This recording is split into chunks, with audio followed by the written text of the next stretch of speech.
to do today then is kind of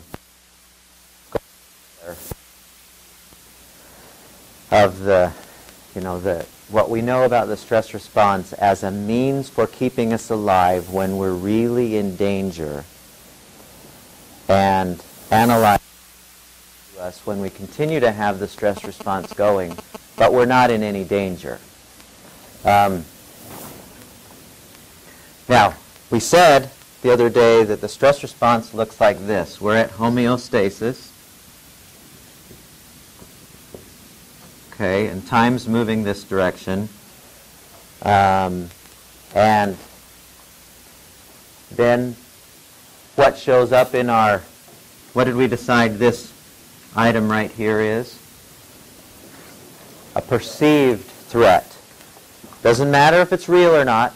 Makes no difference at all whether it's real. And what percentage of the time did we decide it really is real? Less than 1% of the time. So the other 99% of our lives, we're not really in danger. But that doesn't, right? So we have this perceived threat.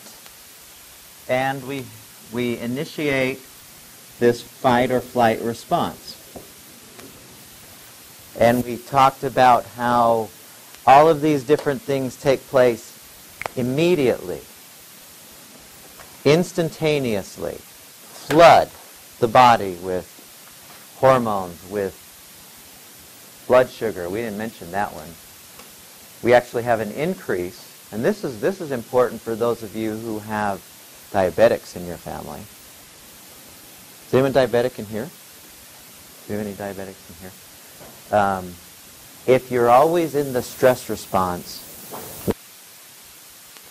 you're flooding, you're keeping your blood sugar levels high. If you're diabetic, is that good or bad? It's very good. And after a while, your pancreas says, I'm too tired.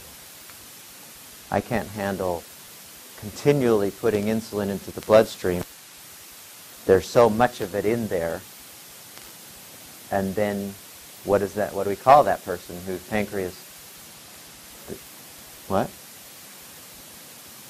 That person becomes diabetic. So we can say, again, and as we'll focus on today, stress is involved in a lot of problems. Now, how long did we say that the stress response is designed to last? 2 to 3 minutes, right. So at some point, 2 to 3 minutes, we're either safe or eaten up, and we go through this exhaustion phase, and this is all review, and we're safe, okay? We're not safe here, or at least we don't think we are, and then, okay, good, we're good, we're fine. We called her up, and she said no, but we can, she said yes, and we're no longer stressed. Now, I want to mention 2 things before we get into this. The problem we have is that people seem to stay up here in this level of what we'll call chronic stress.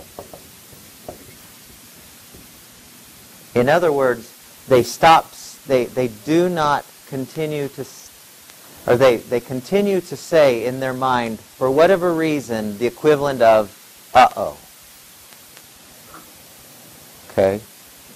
My boss is such a jerk. Oh, geez, my boss is just a jerk, my boss. Or, I'm going to do horribly on this test. I'm going to do horribly on this test. Or, math. Or whatever words we say to ourselves over and over and over and over again, if it feels like, uh-oh, in any way, our body's going, oh, she must be in danger. I must need...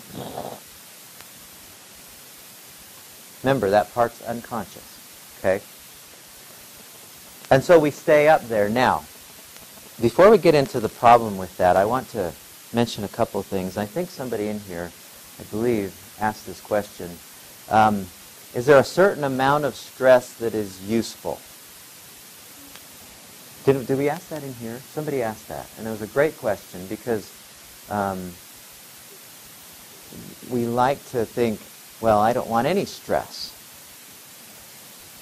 Does anyone in here play the piano? You've got a couple pianists. When you're playing the piano, you're just playing along, and you hit the middle C. Dung. Is that close? Dung. That's a little low. So you hit middle C, you hit the key, and you hear a sound. How does that sound happen? What happens to make that sound? Dung. It's magic. You just hit it and out of no. What makes that sound happen? A little mouse can hit the string that's stressed. Right. You have a hammer that goes dong.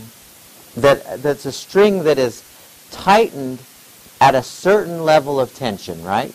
You have people, piano tuners, who come in and they actually tighten the strings. If you play the guitar, same thing. You're always tightening your strings to a certain, key, E, and whatever the others are, right? What would happen if the middle C string was strung too tightly? It would sound badly. It would sound what? It would be sharp, right? It would be high. You go, that's not what you want. Same if it were strung not tightly enough. It would be flat. It would be too low. Same with your guitar strings. Well, we're kind of the same way, where we say a certain amount of stress is useful and helpful for us. In the book we have a diagram called the Yerkes-Dodson principle. And the idea behind this is as stress levels go up to a certain degree, so does our ability to accomplish. If you had no stress at all, if you had no demands, what would your day look like? You just sit there and watch soaps all day, or whatever.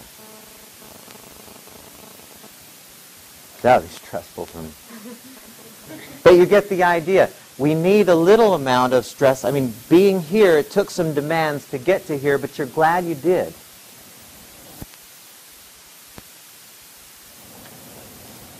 We call, Scott? I have a question. So does a player make like an athlete? Is that how like a stress level? Yeah, and we call that kind of stress, we have a word for it. There's actually a word. Does anyone know what the word stress? Yeah, it has the prefix EU. What does the prefix EU mean? Eulogy, euphemism, what does EU stand for? Do you know? Somebody gives a eulogy, what are they doing? Yeah, and it's usually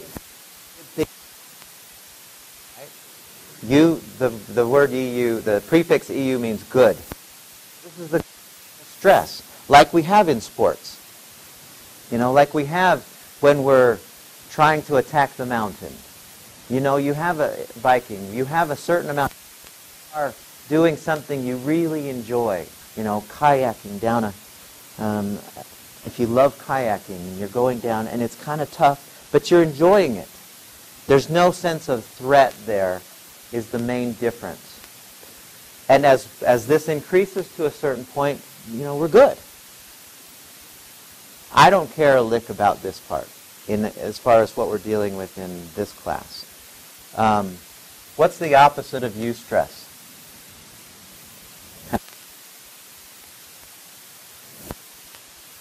The opposite is distress, and as distress increases, performance comes down. So the more unnecessary stress we have, the worse off we are. So if we're really freaking out before a test, kiss the test goodbye. Or if we're really freaking out as we're trying to shoot a foul shot, I can even hit the iron. or you try and call somebody, will you go out with me, please? You know, it's not even going to come out. You won't be normal. It won't happen like you want. This is whenever we stress, this is really what we're talking about. We definitely want this in our lives. We like it. We don't need this, and this is why we have the class. If this is all we had, we'd be like a breathing class, you know. We don't need to learn about it. We just... Okay, any questions about that? Does that make sense? So,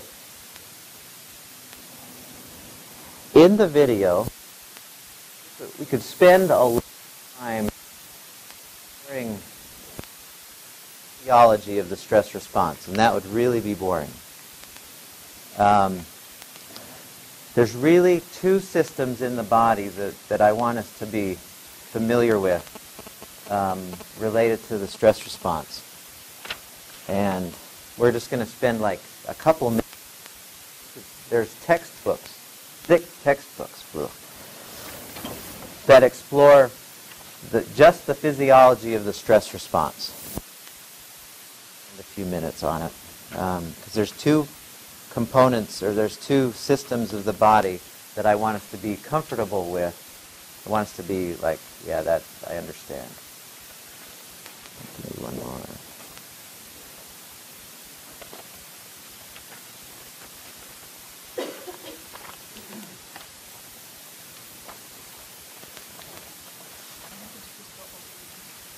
You think? Okay. Were there any? Okay. So the first system of the body that is involved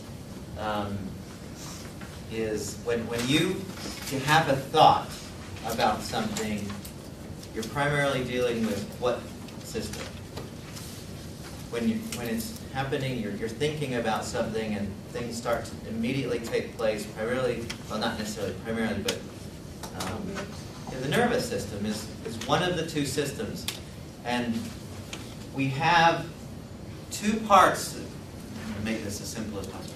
We have two parts of this, we have two parts of the nervous system that are involved. One is in our control, and the other is out of our control. The one that's out of our control is called the autonomic nervous system. What does the word autonomic mean? Yeah, it's automatic. It just happens.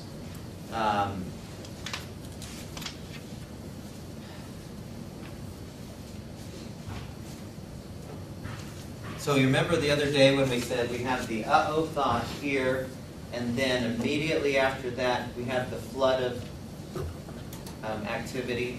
We said that activity happens unconsciously. Remember that? We don't control blood pressure turning up. We don't control blood sugar turning on. We don't control muscles getting tense. It just happens. Autonomic nervous system activity. Okay? Now, there's two parts of this, and I want you to be familiar with just these two parts, these two words. Let's go with this right here. On this page, on the left side, it says sympathetic nervous system. So this part right here is sympathetic nervous system activity. Essentially, sympathetic nervous system. When we're talking about the sympathetic nervous system, what we're saying is this is the part of us, the part of our nervous system that gets everything going. It pushes the pedal. It initiates the physiology so that we are immediately strong and powerful. Sympathetic nervous system. Okay, and everything we listed on the board the other day that happens primarily because of the sympathetic nervous system being initiator, or what's the right word? Starting up. better word. Okay, now the opposite of that, the very opposite, is what we call parasympathetic activity. And that's this part right here.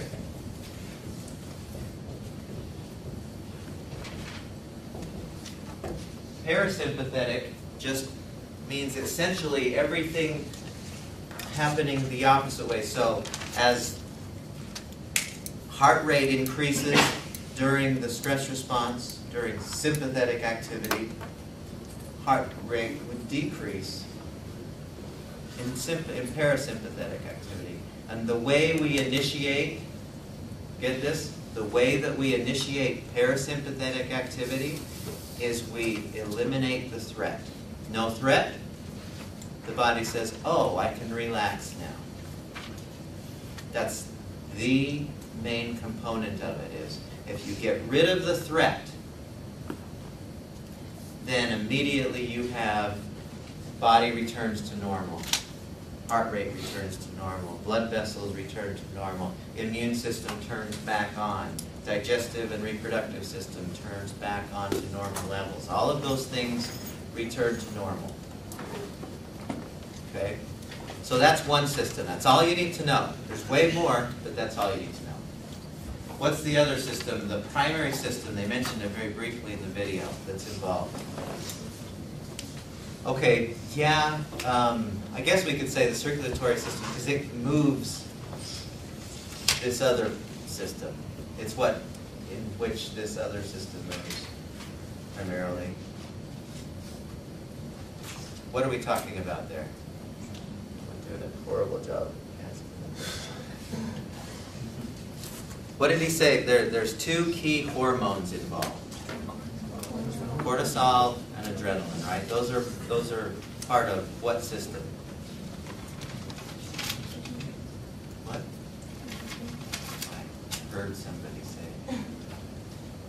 Hormones are part of what system? Okay. The endocrine system. Good. 100 points for you.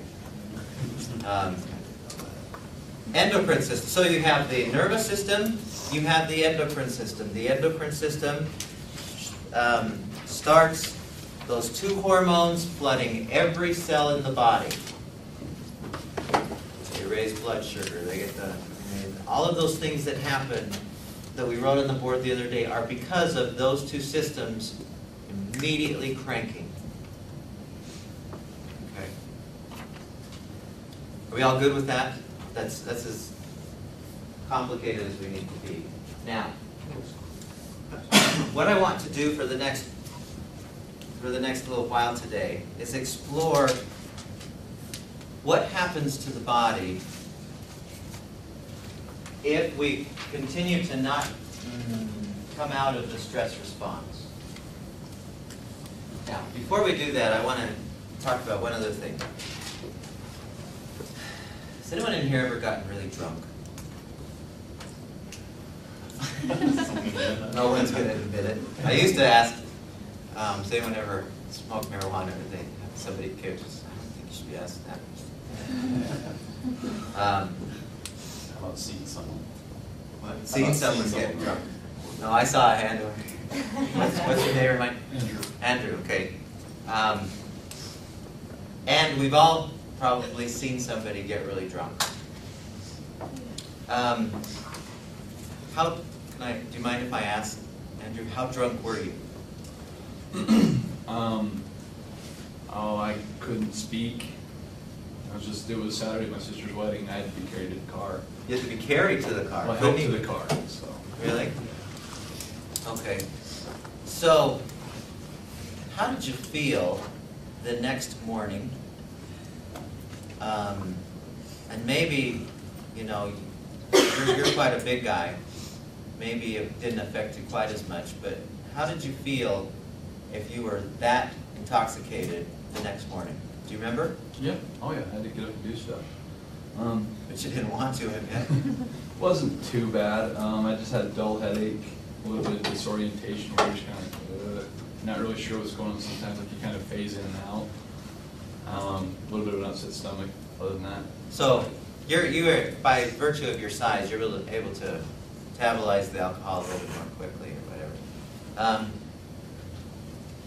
But still, you know, you didn't feel, you know, like you're 100% going to go beat the world, right? Right. Has anyone here had gone to a place? I went when I was in San Diego this summer. We went to this place that served the most incredible salads. I mean, it had everything you could want on a salad, as much as you could eat, but it was just incredibly good salad. Have you ever been to a place like that where you just ate the salad? You know, you didn't stuff yourself, but you had a nice meal and didn't overeat. Has anyone ever done that? How did you feel? You two have done that? How did you feel after that? And honestly, how did you feel after you ate the salad? Maybe besides hungry, you might still be a little hungry, but did you feel like he felt hungover? How did you feel? And I feel like I could go around and just do anything, not weighed down by anything. You had quite a bit of energy. Okay, same thing. When you go and work out, I'm getting to there's a point I'm trying to make here with this. When you go and work out, you just go and exercise, you go for a bike ride, or you go, you know, play some racquetball or something you really enjoy. How do you feel afterwards? Tired? Okay, tired, but do you feel like he felt hungover? No, you feel good because you just did something to enjoy it. Okay, and your body's going to tell you, oh, that felt good, right? You go to Golden Corral, Sizzler, or one of those places, and you just eat a truckload. You know, you have 5 rounds of full plates. How do you feel after that? Sluggish, right? You just kind of want to roll out. Right? Right, exactly. You don't feel, you know, energized. Well, here's one thing that I've found in studying health for the last 25 years. I have found that our bodies will always tell us when we do something good for us or not. Our body always gives us feedback saying, this is a good call. When he goes and drinks, when Andrew goes and drinks way too much and has to be carried to the car and then the next morning and all night, I don't know how it felt during the nighttime, maybe you were unconscious, sleeping. But if you're if you're feeling that way, it doesn't make Andrew a bad person because he went and got drunk.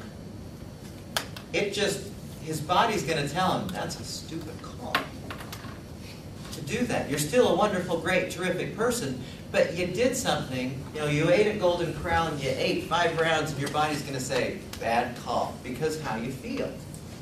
Now, we don't listen to it very often, but our body always gives us feedback saying, you know, you get in an argument with somebody, how do you feel afterwards? And winning or losing the argument doesn't matter. You get in the argument, how do you feel? You're just, yeah, back and forth. Do you feel wonderful and happy, blissful and peaceful and joyous? No, your body's saying, that's probably not you know, a good call for me. Does that make sense? Well, stress is the same way. Our body will always give us feedback about whether or not what we're doing is good for us, is healthy for us, tends to lead toward better health. And there are some amazing things that start to happen when that are just, in my opinion, feedback to us saying, I'm stressed here, do something else. And it kind of looks like this, and I call this, that is, if we stay up in here, you know, we continue to, for whatever reason, doesn't matter whatever reason, we continue to stay stressed out. Here's the problem if we continue to do that over a period of time. And I call this my stress-depth continuum. Now, we decided the other day that all stress, as we mentioned, begins with the thought of, uh-oh, right? So I'm going to say all stress begins with a thought. Okay? It doesn't start with what's happening out there. And we'll get into what this part of it, of what's happening out there, next time, or on next week, because perception's everything. And for whatever reason, we decide this is unpleasant, so we call it a perceived threat. Okay, so we have the initial thought, oh, jeez, this is not good. Okay, whatever it is, I've got a test coming up and I'm not ready for it. And from that point on, everything's unconscious. We have what we call stress. Fight or flight response turns on. Now, if it only lasted 2 minutes or so, we'd be okay. We'd get all, anxious and then, oh, afterwards. But if we continue to stay in that stress mode, then things start to happen to us, because stress, the fight or flight response, is a state of real imbalance. So if we stay in that imbalanced state, what starts to happen? So we start to feel strains. Now, let me ask you this. We're going to go through this, each one of these, and I want you to come up with what would be appropriate for each of these categories. What would be some examples that we experience that would say, yeah, this is probably because of my stress. It's at this level. It's just a little bit, it's kind of annoying. It's not serious at this point. It's just kind of annoying. What comes to mind? Hard time sleeping. Okay. Hard to sleep. Now, with each one of these, the other question that I want to ask is, why does it make sense that this would happen to us? Now, why does it make sense that we would have a difficult time falling asleep? Okay, increased heart rate, increased adrenaline. Those are not sleeping physiologies. Those are moving physiologies, right? So if you're lying there in bed going, wish I wouldn't have said that to him. That was a nice thing. So, and your body's going, okay, she wants to be running right now. Not sleeping. See, it doesn't hear what you're talking about. It only hears the thought. So, if you're saying to yourself things that are really code words for your body to run and fight, it makes perfect sense why you can't fall asleep. How long should it take to fall asleep? About a minute. Really, it should take about a minute. By the time your head hits the pillow, I mean, it should not take a long time. And the only reason we do that is because our mind keeps telling our body we should be moving now and fighting something, not sleeping. Does that make sense? Okay, what's another, so good one, what's another something like that that is kind of, it's annoying, it's not too serious, but it's enough to keep you off balance? Irritable. Good. Is that IBLE or ABLE? Irritable. No, how to spell irritable. Angry. Now, have you ever done that?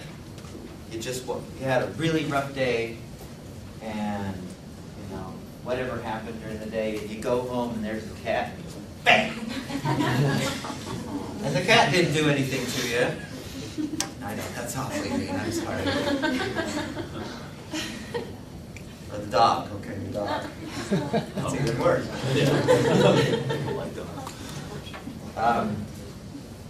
Now, why does it make sense? I mean, it doesn't make sense, but we do it anyway. Why does it make sense that that would be something we would do as part of the stress response? Think about what it is that we're trying to do, what our ancestors were trying to do. Trying to relieve the stress, or trying to use the physical to relieve it. Okay, and even taking that one step farther, we're actually trying, remember, it's the fight or flight response. So we're actually following through on that message of fighting somehow. And we feel like, oh yeah, that will help me feel better if I do follow through on that message. Anger is like that. You just want to hurt something, or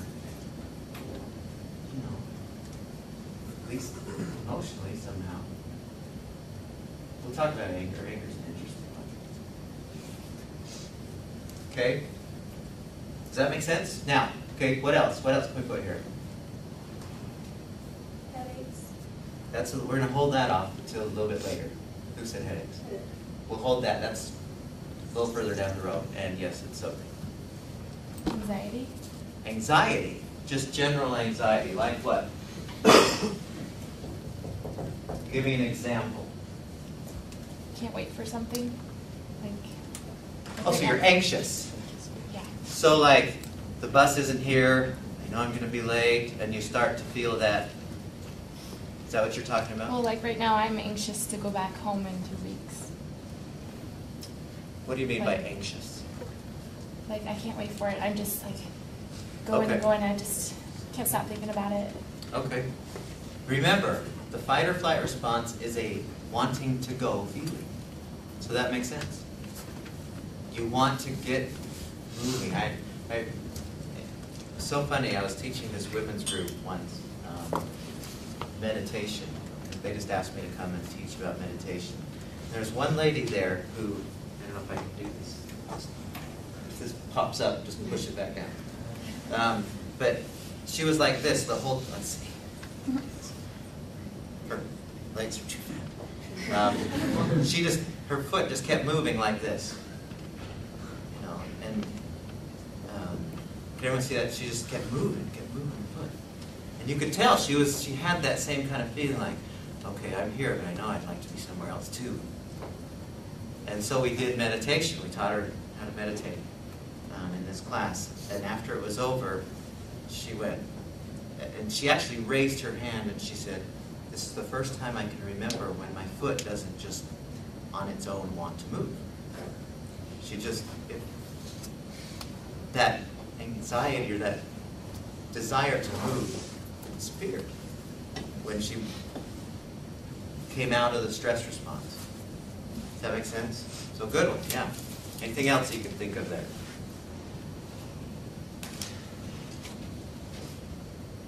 I think two other things that come to mind are difficulty concentrating. Have you ever been in a test and it's just, your mind just will not focus, it's all over the place? Well, what did we say about our mind and its thinking in relation to the stress response? What did we say the other day? Do you remember? Right. Our higher order thinking kind of moves out of the way because we don't need that in order to run from the bear. And our lizard brain, which is all over the place, where can I be? What can I go? That's the one that's functioning for us. And so it makes perfect sense that we are having a hard time staying focused on something. People who are really calm, you notice that they're able to stay focused really well because their brain's working the way it's designed to work. Okay, I think another one is just, fatigue. People are just, it's hard work to have your muscles always contracting. So you see them kind of so tired. So fatigue, we would throw in here. Now, again, this doesn't make us bad. We're not a bad person because this is happening by any stretch. For any of this, we're not. We're not evil, rotten, bad people. We just aren't listening to the message our body's giving us, saying, you gotta get out of this stress response because it's not good. So after a while, if we still don't get the message, then we start to experience various kinds of pains. Since we're in a state of imbalance, our body stops functioning in its normal ways, and that the next feedback we get is certain kind of pains. Now, you mentioned headaches. Would we put that in here? Is a headache painful? Yeah. Now, what causes a headache? And let's talk about, besides, how many in here get migraines? We had a few who are migraine. Cluster, I don't know if we asked this, did any of you have cluster headaches? Good. Now, this doesn't always apply to migraines, because there's a variety of reasons for migraines. Partly it's due to the stress, but there's other reasons for migraines. But for most of the other kinds of headaches that we have, what's the cause of them? Tension in what? Who said tension? In what muscles? What? In your neck or your shoulder. Yeah, that's exactly right. When you have a headache, what do you take? What do they tell you to take? The doctor.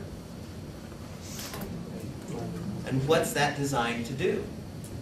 Anti-inflammatory. Okay, it's an anti-inflammatory. In other words, relax, or not relax the muscles, but reduce the size of them, because they're in a state of imbalance, and they're impinging,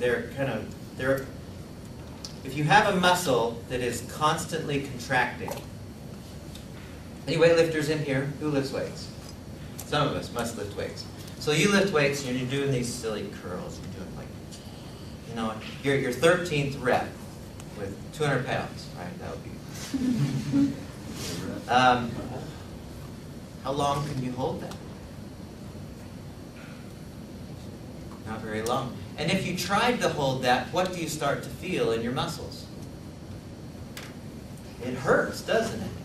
Well, that's feedback that your muscles are giving you, saying it's enough. Well, that's what our headaches are. Is just these muscles are all in a state of contracting, instead of the muscles either all relaxing or all contracting. They call it the all or nothing principle of muscle contraction.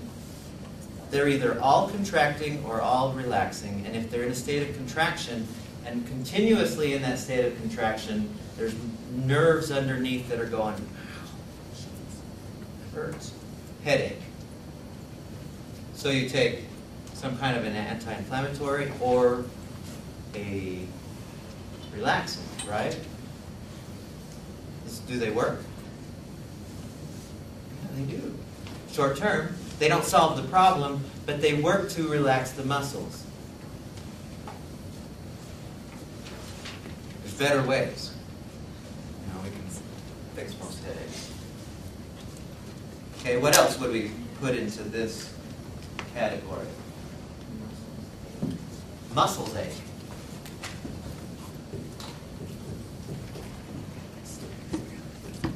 Okay, same idea. Muscles don't like to be in a constant state of contraction, and when they are, they'll let you know. Okay, good. What else? Could we say, well, this is pain? Stop. I don't know, when I really stress, my eyes tend to twitch a little bit. Your eyes twitch?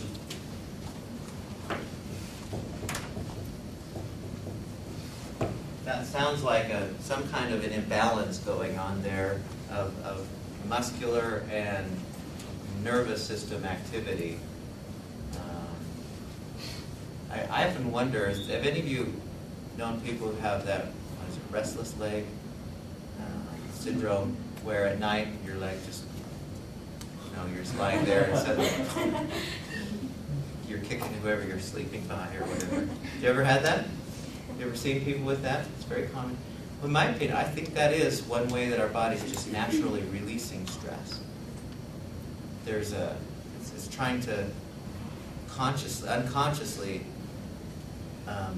move the muscles so that they kind of, you know, this doesn't sound quite like it should, but just by doing that, they relax. Not very much. What else might we say here? I get sick to my stomach sometimes. Stomach aches? Stomach pain. You get sick. So what does that feel like? What do you mean when you say sick to your stomach? Just like you've eaten too much, but it's usually I don't ever eat at all, so like it's just don't feel well. Okay. Now, let's analyze this, because this is cool. What system of the body is she talking about that isn't going to function normally when you need to run from the bear? Yeah, you don't need any of the digestive system to get away. So you have all these stomach acids, stomach alkalins that are breaking down all your food, and they decide, well, we can't be involved in the game very much right now because she's trying to run from a bear. So I'm going to not have so much. And then that imbalance creates that feeling. If you have too much acid or too much alkaline that's in there, that feeling, and then that acid reflux that you have, you ever had that? That's not a natural thing, but it happens because of that imbalance. Good example. What else? Skin outbreaks. Skin outbreaks. That's an interesting one. You mean like you get more zits? Yeah. How would you explain that as a result of stress? Would you? So you have, that's interesting. Skin outbreaks. So if the primary, the system that we're talking about is the endocrine system, right? Most of the hormones that we normally use would be turned down during the stress response, except for adrenaline, cortisol. That would make sense. That, you can kind of follow it through to explain most of the problems we have. If what's going to be out of balance, and if you have an out of balance hormone system, what else could go wrong? What else could we add to that? What other things that do we have as human beings that are modified because of hormones? Can you think of any? I mean, I can think of 2 or 3 right off the bat. What do you think? Okay, there might be something. I mean, you've seen people who are really stressed, and like really soon they get gray. I don't know if that's a hormone thing, but I think there's a connection there. This is maybe a little bit further down the line, but people who have sexual problems, say that. What system of the body do we not need in order to get away from the bear? Yeah, the whole reproductive system says part of this getting away from the bear thing. And so people have problems of one kind or another. I don't want to elaborate too much, but then they go to artificial means to help them out. Makes perfect sense to me why people would have those kind of problems. Now, if we continue to not get the picture, let me ask you this: Does anyone know Does anyone know somebody with fibromyalgia? Does anyone here have fibromyalgia? Who knows somebody with fibromyalgia? Do you? Did we talk about this the other day? I am absolutely certain that fibromyalgia is a result of the chronic stress. I'm absolutely certain of it. I've talked to the people, there's a lady I'm working with who's the state director of the Fibromyalgia Association of Utah or whatever. And she's gone all over the country, talked to all kinds of people, and we got together one day and I said, here's what I think. She says, that's the only explanation that we can give, because when people go to the doctor and they analyze her, it's almost always females who have fibromyalgia. Does anyone not know what fibromyalgia is, first of all? We all know what that is? Not heard of it? Okay. Fibromyalgia is a situation where somebody hurts throughout their whole body muscles. Their muscles hurt all over the place. 25 years ago, nobody ever heard of this. I first thought I had never heard of anyone with fibromyalgia. Anyway, you go to a doctor. If she goes to the doctor and says, here's my problem, I have fibromyalgia, at least that's how I self-diagnosed, and he checks her out, does a thorough, physical exam, almost always he will tell her, hey, nothing wrong with you. It's all in your head. Now it's changing a little bit, but she's still in terrible pain. Man, I've worked with several people with fibromyalgia. They can barely put their clothes on. It hurts so much. And as soon as we get them into doing something relaxing, they feel better.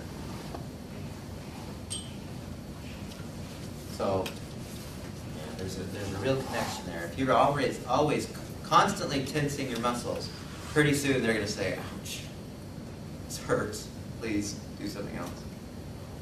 Okay, so if we still don't get the message, then we start to find ourselves immobile.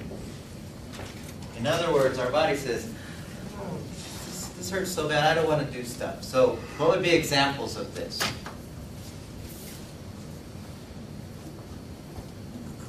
What system of the body is it that when somebody over here coughs and the rest of us go, but we don't get sick when we breathe in those molecules that are thousands spreading all over the room? We don't get sick, it's because of our immune system, right? Well, does the immune system crank or not so much during the stress response? Do you need the immune system to keep you alive during the bear scenario? Not at all. They've done tons of research, tons, literally, of research to show how the immune system during stressful situations is compromised. There's a whole field of this called psychoneuroimmunology, if you want to study an interesting field. It shows that people who, they did a study with medical students. This was fascinating. They did a study with medical students, and they tested them. You can actually test the immune system in saliva and spit. You can spit in a thing, and they can measure parts of the immune system. It's called salivary immunoglobulin A or something. Big deal.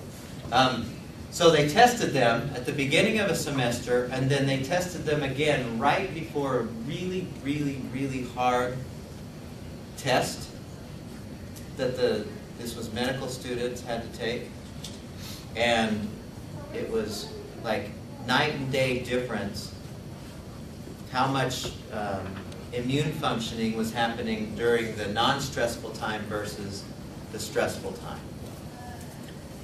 And I'll bet some of us have experienced that before, where you're just in really stressed and suddenly you're sick. You ever have that? Makes perfect sense. Makes absolutely perfect sense how that immune system stops functioning normally when we're in the stress response. So it just shuts down. Now, so we get sicker. Sicker, nice spelling. Sick. Is that a word? Sicker? It's like funny word. We get sick more frequently. There we are. Okay. What else? What other things start to happen that we can say, at this level, this is probably, there's a stress component here.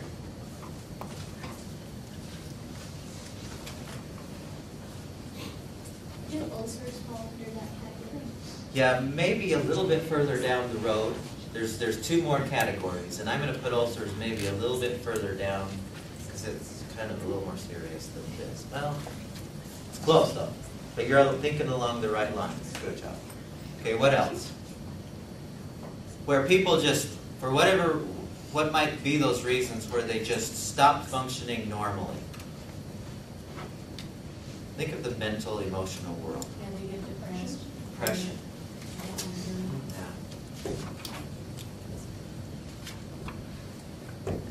Yeah. I think it's really interesting. I work with a lot of people, even medical doctors, who, you know, and some of us have been there. I have a brother he's clinically depressed. What does the doctor say is the problem when you go to see him or her and you're feeling depressed, and so you decide to go see the doctor, and she diagnoses you as being depressed? What does she say is the cause of your depression? A chemical imbalance, exactly. They say there's a chemical imbalance that is causing your depression, right? And my question is always, what caused the chemical imbalance? Because they weren't chemically imbalanced when they were 5 or 10. Something had to cause it. What is that? You know, what would you say? Kind of obvious, we're in this class, so.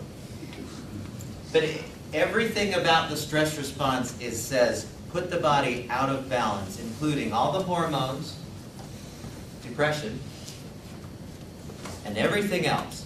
And so if you're constantly thinking those uh-oh thoughts, and you're constantly putting your body in that out of balance mode, it makes perfect sense that pretty soon your mind's gonna, your brain or whatever is the depression part of you, you're gonna feel the effects of that imbalance.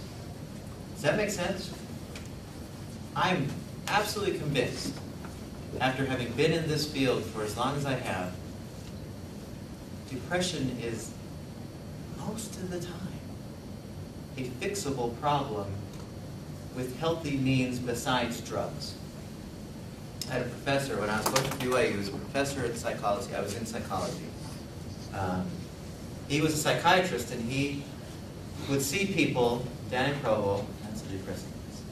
I grew up there. I like it there. But he would see people, really. He'd see people, and for various, emotional, psychological problems, and a lot of them came to him for depression. And first thing he would tell them, you know what he'd tell them to do? What do you think was the first thing he suggested for them for depression? And it's what? That's the first thing I tell anyone to now. What? Exercise. The first thing he told them, he said, I'm not going to give you drugs. We'll work on the cognitive stuff later on, but I want you for 3 weeks to exercise every single day. Now, when you're exercising, what is it that you're doing? Exactly. You're following through on that message. I should be running. Oh, okay, run. And then the chemicals, the chemical imbalances rebalance.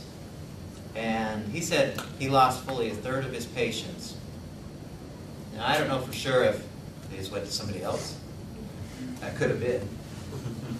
But he says, depression, people want to make it might be an easy fix by just reestablishing balance in the body. Does that make sense? It does for me. Good one. Anything else you can think of at this point?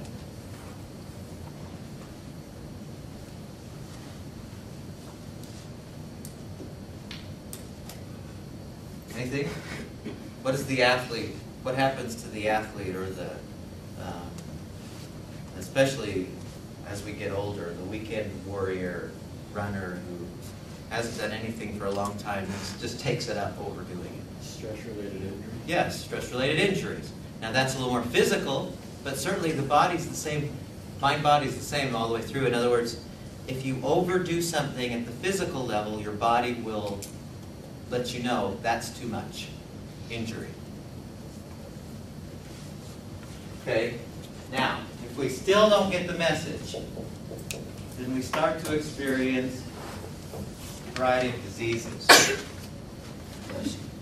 Now, what can we say with some confidence? Yeah, this disease is probably, it's not caused by, and I will never say stress causes this or that disease. But I can say that there are plenty that where stress makes it far worse. What could we include in there? Stomach ulcers. Good one. Yeah. We've already talked about that one. What's the #1 killer in the country today? More people die of heart disease than anything else. The statistics are 1 in 2 people. So half of the class will have some kind of heart disease. You guys will be okay. You guys get heart disease before you're done. 1,700 people die today in America from heart disease. Now, the interesting thing about this, I was at a conference where this guy was talking about this. He said, half of the people who die of heart disease do not have any of the classic symptoms. Now, when you think of the classic symptoms, what are we talking about? High blood pressure. High blood pressure, high cholesterol, maybe you've drunk too much, you're a smoker, you're a guy, your risk is greater if you're a guy than if you're a lady. All of the classic risk factors, overweight. 50% of the people who have heart disease do not have any of the classic risk factors. What does that tell us? Something else is going on. And I'm convinced, if you look at the physiology of the stress response, it's almost the same as nicotine. What nicotine does to the body, stress is really almost exactly the same as that. Closes up blood vessels, increases clotting, increases blood pressure. My mom's boyfriend had a heart attack at our house last weekend. Really? And yeah, he just felt like something was squishing it. Well, we called the ambulance, and when they got in there, his one of his main valves was 85% shutting off. Occluded. And they told me he had a major heart attack. And they said that most likely it's that half of heart attacks nowadays are because of stress. Oh, they said that? Yeah, they Really? said that because your body holds things differently, and so that's what causes it. It may not be what you're eating or what you're exercising or anything like that. All right. Oh, good. So, somebody in agreement. Yeah. Cool. Not cool that he had a heart attack. Did he fare okay? Yeah. Oh, good. But, we're seeing that more and more, where stress does terrible things to the heart. Now, what's the second biggest killer in the country? Heart disease is first. What's second? Cancer. Right, cancers of all kinds. Does stress possibly play a part in cancer? How? Right. We all have cancer constantly going in our bodies. In other words, we have cells that are just growing. They kind of mutate, they change. It happens all the time.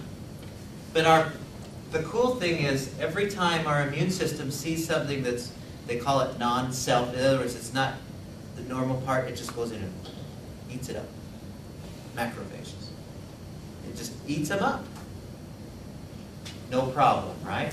But if your immune system is compromised, then those cells that are abnormal, what do? What? They replicate. And then they metastasize. You've heard those big words. In other words, they become more of them all over the body. So with a compromised immune system, cancer will far more easily get the upper hand. 1,700 people died because of cancer today. That's a lot of people dying today. Any other diseases we can think of?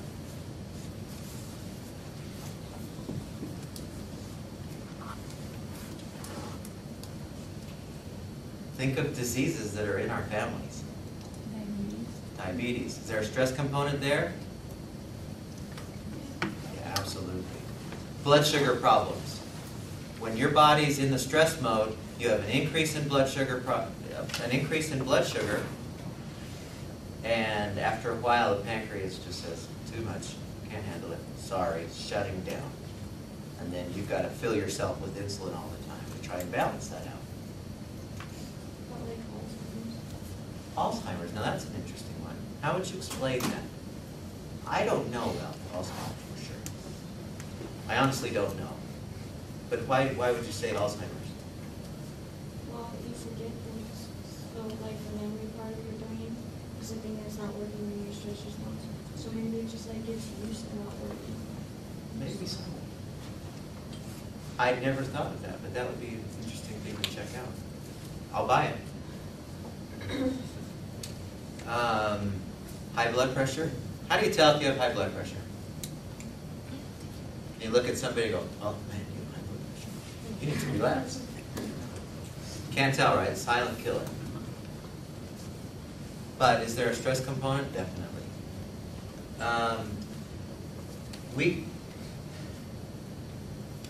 In the book, you can read about this in the book.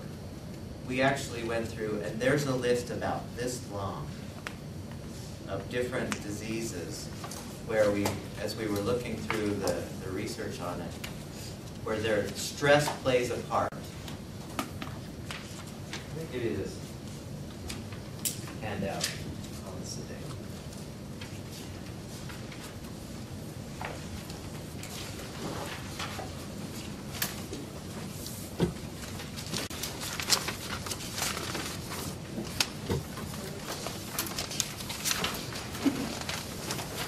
Okay, really quickly,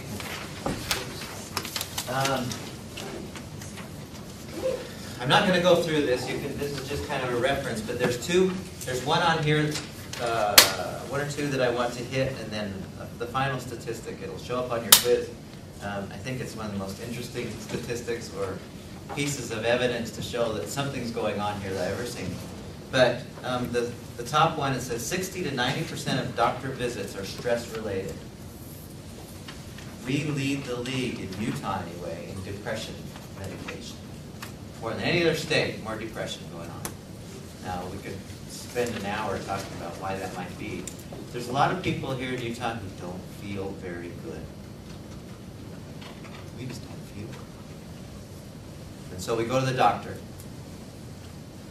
And the doctor says, oh, you don't feel good. Here's this pill.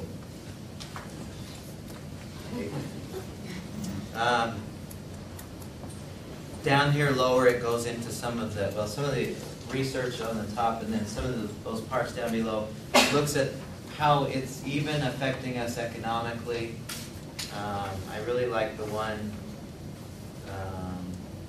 where it's the fifth from the bottom, workers' compensation awards for job stress.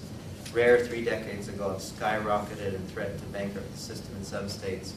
California employers shelled out almost $1 billion for medical and legal fees alone. 9 out of 10 job stress suits are successful. So you know what that means? That would be like me going to President Milner and saying, President, I'm so stressed. Will you please give me $1 million because it's such a stressful job? And I'd win. That's what's happening. Really.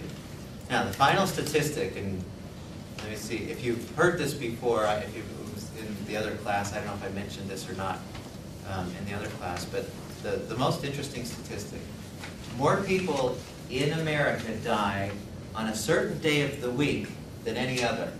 Any guesses? Like Monday. Why would you say Monday? Because everyone dreads Monday. The weekend. Manic Monday. And can we see the connection here? If you're saying, oh, crap, it's Monday again, your body's going, Better be running for something. And what time on Monday? 9 a.m. There's more deaths on Monday morning at 9 a.m. than any other day of the week. Now, there's also one day of the year that appears to be more deaths than any other. Any guesses? That would be an interesting one. That's very, why would you say that? Because I didn't get my Valentine's. No, I actually was meant to commit suicide On Valentine's. So maybe suicidal kind of thing. That's interesting. That's not the one I was thinking of, but that makes sense. Makes perfect sense. Any other guesses? January 2nd. January 2nd? Who said that? Scott, why do you think that? Because just have to go back to work, the holidays are over. Okay, you're close. You're close. It's not January 2nd, the day after Christmas. There are more deaths. Now think about what's going on the day after Christmas. Now, all of that holiday stuff that you've been doing for the last since Thanksgiving is now over, and bills are going to kick in, and you're going to have to, maybe you go back to work right after Christmas. All of these things, can you see the mind-body connection? How amazingly powerful it is, how amazingly cool it is that we have this mind that can do so much damage. But yeah, like I said before, the good news is we can do everything, do things about it. And so what we're going to do for the rest of the semester is figure out two things. We're going to figure out, one, how to prevent it in the first place, which is the smartest thing. You know, how do we keep from having this problem start in the first place? And the other thing we're going to be dealing with is when we forget, which we all do, then how do we turn it off instead of stay up there? And there are a dozen ways that work extremely powerfully. Thursday, we'll get our first taste of that. So, see you Thursday. Thanks everyone for your insights and stuff, and have a great day.